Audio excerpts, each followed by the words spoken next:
Well, let's get some perspective on the latest Brexit developments with Tim Oliver, a lecturer at London's Loughborough University. Mr. Oliver, great to speak to you. Speak with you. Sorry. Thanks for making some time for us. Theresa May survived the non-confidence vote, pushed forward by her own party, but how badly is she damaged now? Well, you're right. She survived again, despite much speculation that this would finally be the end. I mean, she's a cat like a cat with 9 lives. She seems to be able to survive each political crisis. But she had 117 votes against her. That's not an insignificant number.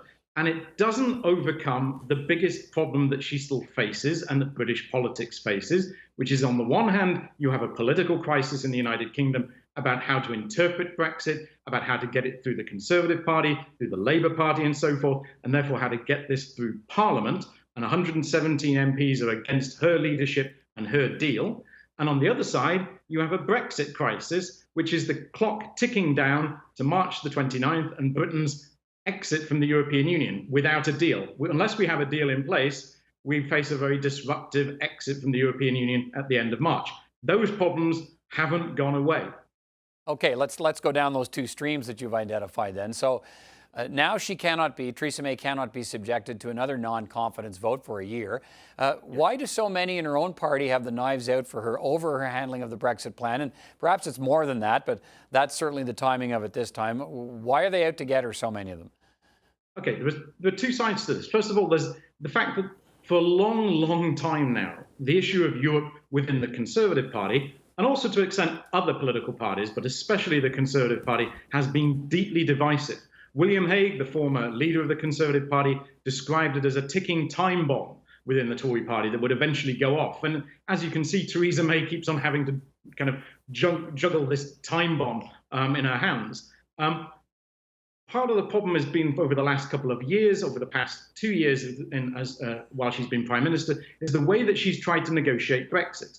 That she set out to become a very hardline Brexit Prime Minister, seeking a very hardline exit from the European Union. But as time has gone by, she's had to water down her red lines that she set down at some people within the Conservative Party who are deeply committed to a hard Brexit. She lost the majority of the Conservative Party in the 2017 general election because her campaigning skills weren't very good. She's retreated to some extent into a bunker mentality of trying to just get on with a deal that gets Britain out, but in doing so displeases large numbers within her own party, displeases large numbers of people within the country. So she's displeasing everybody, which actually no Prime Minister would have been able to overcome. But Theresa May especially has faced significant growing pressure within her own party about the deal that she's put forward, which doesn't please a large number of them because of issues about Northern Ireland, about sovereignty, and about the amount of money that Britain's paying over to the European Union in terms of long-term commitments. Okay, she may have survived the non-confidence vote of her own party, but eventually she'll have to submit what is obviously a shaky Brexit plan to the entire House. That was supposed to happen earlier this week. That was too risky. It wasn't going to pass. Can she still credibly lead this process, this effort for a Brexit deal? Will she be able in the end to get the support she needs to pass the deal? No, the numbers in the House of Commons have not changed. If anything, they've kind of become clearer. We know how many Conservative MPs now are dead against her and her deal. I mean, it's 117 MPs.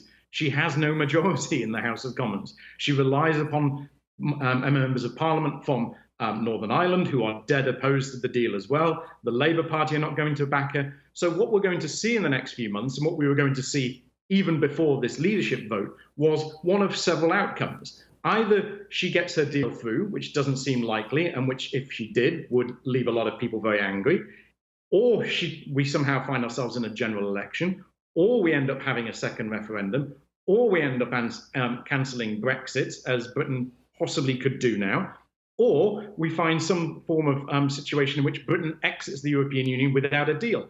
All of those options will leave a large number of people very unhappy and angry.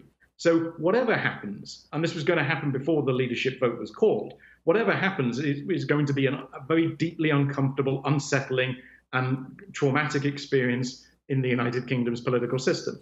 Is there any way of predicting what happens next? I mean, presumably she survives the vote and she now resumes efforts, I guess, to try and strike some kind of a new deal with the European Union. That doesn't seem very likely with what we're hearing coming out of the European Union. So what's your best guess at where you think we're heading, or is that asking too much?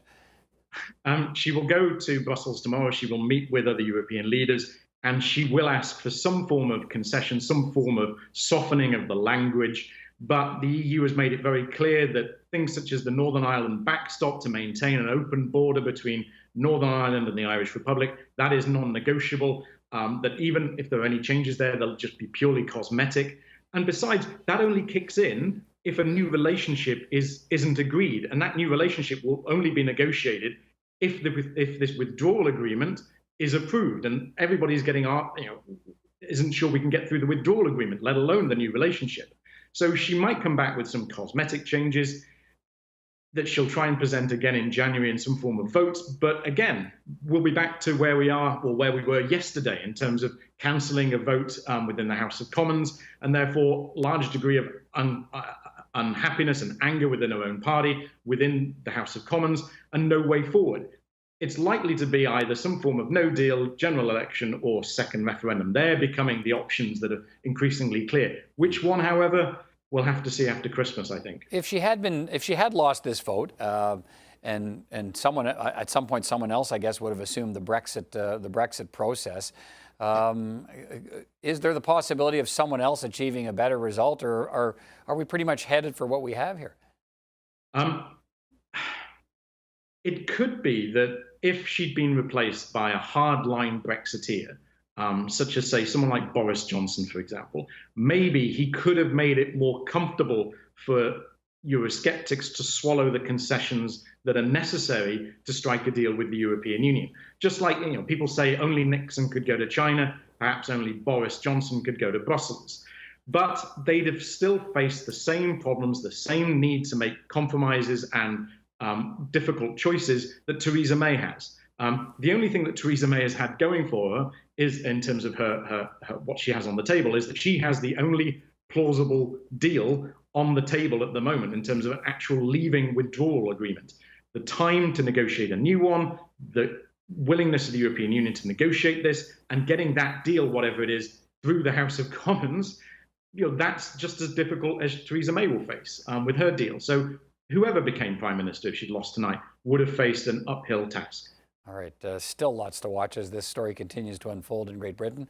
Tim Oliver, thanks so much for your time. Appreciate it. Thank you very much.